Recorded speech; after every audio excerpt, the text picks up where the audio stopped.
Welcome to the Vintage Hollywood Archive. Peter Fonda cut the cloth of a rebel and led a different kind of revolution in Hollywood. Preferring to work in indie films where he had all the freedom to be who he was, Peter sold that dream of freedom to people and is still fondly remembered for it. What made Peter Fonda to drink beer at age 7?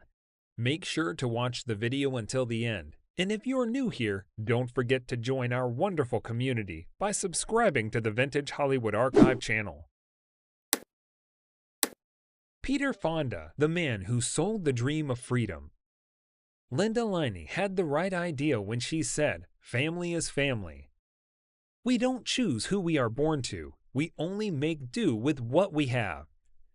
When it comes to family, Peter Fonda was born to the cream of the crop, the royalty, but not the British monarchy. Peter was born to a royalty of Hollywood. The second son of Henry, a Hollywood giant, and Frances Fonda, a Canadian aristocrat and socialite. So Peter was born into a family and never lacked. This then makes many people wonder why Peter gives off the energy of someone who is always chasing freedom. The images in different films of him riding motorcycles is a reflection of the life he lived and what he believed. So why is the man who grew up with the world at his feet still chasing something? The answer to this lies in his personal life, his childhood, which he freely shared with whoever cared to hear. A central figure in his personal life was his largely absent father and a starchy man, also described by Peter, who was different from the archetypal decent man he portrayed in the movies. His father was emotionally absent and only held a central figure in Peter's trauma due to his absence, among other things. While being critical of his father, Peter admitted that his father was severely limited in many ways. He said, "My father was a shy man. To his dying day, we only ever knew 7 stories about him. He was afraid of strong emotion. He could do on stage what he could not do in life because on stage he was given the words to express feeling. He just wasn't available to us. But, he didn't beat us, and we ate well." The only warmth he would remember from his father when he was little was when his father hugged him goodbye as he was drafted in 1943. Peter wrote, "I remember the smell of his skin, his rough, unshaven face rubbing mine as he hugged me goodbye." However, this brief moment of his father's vulnerability wasn't enough. It certainly didn't motivate him to forgive his dad for an act that he and his sister considered grievous. No, it wasn't that his father sent him to a boarding school when he was just a wee lad of 6. Also, it wasn't the night Peter's father spanked him. Peter remembered that event quite well, and in describing it, Peter wrote in his memoir, "He picked me up by my small, terrified neck and carried me into my bedroom, giving me the spanking of my life." However, the beating must not have been malicious, for it contradicts Peter's other statements where he claimed his father didn't beat him. Perhaps spanking didn't qualify as beating. Peter also vividly described what led to the spanking on the day his father returned from the war. He said, "The night he came back, we gathered in the living room and listened to many stories. After a while, I wandered off to his dressing room to look at the little things that were his personals. He saw dog tags, pennies and candies, which invited his young self, and as expected for a kid, he indulged. I climbed onto the couch next to him, and he noticed that I was sucking on the candy," Peter continued in his memoir. "He asked me where I got it, but the look on his face and the tone in his voice were terrifying. I told him I had just found it. He bellowed that I was a liar. I jumped off the couch and ran for my life, with Dad in hot pursuit. I made it to my bedroom, locking the door, but then Dad kicked the door in. After kicking the door in, Peter got the spanking of his life. However, this wasn't the incident he found unforgivable. For a person who so harshly branded his son a liar, Henry Fonda told the greatest lie of them all. He allowed a lie to his kids that their mother died of a heart attack while she, in fact, died as a result of suicide. Frances Fonda was a woman who battled depression and eventually lost that battle in 1950 when her daughter was 12 and her son was 10. As Peter remembered in his memoir, "When I walked towards my family, they told me to go through the closed doors and into the living room. I opened the doors and I saw Jane, Grandma, and Dad sitting on the couches. Jane was on Dad's lap. I went to Grandma, and she told me Mother had died of a heart attack in a hospital. It wasn't just that my mother died. The older members of the Fonda family completely stopped talking about Frances. Henry reportedly even stopped buying newspapers in the house. No one ever talked about Mom. No one seemed to miss her. It was almost as if she had never lived. Jane and I never went to a funeral or service for her. I didn't know where she was buried." Peter was most affected by his mother's death, and Jane revealed that the lack of discussion about their dad's mom didn't help Peter. The best Christmas, as Jane revealed, Peter filled a chair with presents and a letter for her. He couldn't stand that there was no acknowledgement of her. He was such a sensitive, sweet, vulnerable kid. Peter seemed to be the only one that cared about his mother. He would later find another anchor to live for himself when his father took another wife, Susan Blanchard, months after Peter's mom died. Peter bonded with Susan, but eventually Susan tired of Henry Fonda's blandness and left because she wanted to live life and cut loose. Peter would have loved for Susan to be around, and he revealed he needed her to be around for longer. He learned about his mother's true nature of death by chance when he was 20. It was during his apprenticeship at the Summer Stock Theater. Peter found he hadn't completely healed, and rather than do so, he threw himself at his craft, and as he grew, he began to become the opposite of what his father was against. His father was conservative, but Peter rebelled, hanging around rock stars and doing drugs. His descent into substances, which perhaps fueled the change in his persona, led to a series of events that would wreck the relationship between him and his first wife, Susan Breyer, in 1972, with whom he had a daughter, Brenda, and a son, Justin. In 1975, Peter would marry Portia Croquet and become the stepfather to her son, Thomas. He became a beacon for the call of freedom, but at heart, it seemed he himself was running away from the traumas of his personal life. Born in 1940 to wealthy parents, resentful of a largely absent father, and heartbroken by his mother's suicide, Peter Fonda also had moments that weren't so settled upon by gloom. Although moments such as when Peter's father would try to fatten up his son by feeding him goat milk can be trying and scarring for a kid. Still, these periods of negativity didn't diminish the few times of fun he had with his father. The ones that stood out the most were when, as Peter said, his dad would create a special time for us to have lunch together almost every day while Jane and half-sister Pan were at school.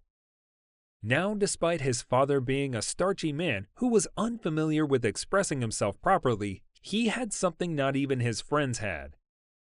Elaborating on those times, Peter noted, "We ate sandwiches and drank large beers. I was 7, and having beers with my father was the absolute best, something none of my friends ever got to do with their dads." Peter and his dad would later settle their differences, and it all came from the very thing that kept his father away from him: films. At that time in 1979, indications showed that Peter would have known better as a multi-talented Hollywood star. He saw firsthand how the job could steal an actor away from his family. For his own 2 children and stepchildren, he wasn't always present. The actor himself admitted it. He said, "The job affected my relationship with my kids, but I was always tactile and loving. Funnily enough, my best relationship is with my stepson, Thomas, because it started as a friendship." So, when the opportunity came to reconcile with his father, Peter took it. In fact, you could say Peter engineered it. It all began when Peter asked his father if he would be in a picture with him, as the older Fonda was no longer getting roles. He was making a film, Wanda Nevada, released in 1979, and about a drifter who won a girl as the prize of winning a card game. The multi-talented freedom chaser paid his dad $1,000 for the film, and would be the only time they worked together. The film, like much of his films, didn't have much commercial appreciation, but it helped begin the foundation of fixing the broken Fonda household. The two Fonda men began to talk often, and the ever-expressive Peter openly told his father he loved him. Coming from a childhood where his father rarely uttered the word due to his closed emotional nature, one can imagine his father's reaction. Shock, guilt, or regrets? Most likely, the father felt it all. The walls against emotion that his father built around himself slowly crumbled. One day after meeting with Peter regularly, Henry Fonda broke into tears, repressed emotions over the years bubbling out. Peter, remembering the event, wrote in his memoir, slowly and choking on the high-powered emotion, he said, "I love you very much, son. I want you to know that." This was something Peter had been expecting all his life, and his reaction showed it. I hugged him so hard I could feel the pacemaker in his chest. Tears streaming down my own cheeks, I told him I loved him very much and kissed him. Something we had never done before, he continued. I quickly drove off, stopping at a nearby park to have the good hard cry I needed. Years of frustration fell off my heart like melting snow sliding off a roof. This reconciliation extended to Jane, Peter's sister, who also cast their father in a more successful film. No surprise there, actually. Jane has a far more successful career than Peter ever did. Jane produced the film On Golden Pond, which was a blockbuster and had multiple Oscar nominations. In fact, Henry Fonda's performance was so riveting that he won an Oscar, his only Oscar, but sadly, he was too sick to receive it. Their renewed bond didn't last for long. Peter would lose his dad in 1982 to heart disease. His father would repeat how much Peter meant to him in his last moments. While Peter would settle his differences with his father, he and his sister have a so-so relationship. The two are so different from each other and never really hung out as brother and sister should. Peter, when describing his sister, said, "We're different. Jane is driven. I'm a driver." The two of them were too steeped in their careers that they didn't see each other often. Jane, like her father, didn't ruffle feathers and joined the line with the kind of movies she acted in and produced. Peter was a rebel and one of the leading members of a side that was revealed in hedonistic behaviors. His films were intended to offend a certain class of people regarded as the oppressors, and his films advertised the freedoms that awaited a person if they decided to take it. However, despite the difference in how they lived, he loved his sister greatly and was fiercely protective of her. An example of this was when he promised violence against his sister's ex-husband, activist Tom Hayden. The two were very much siblings in every sense of the word.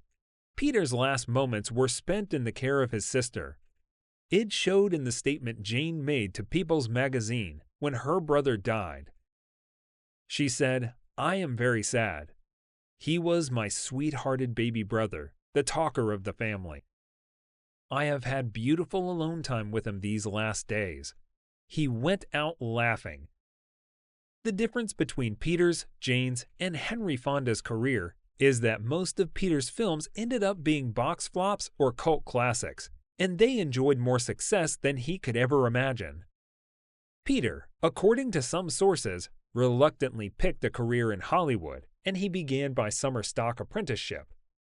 Other sources claimed Hollywood had always been on his mind.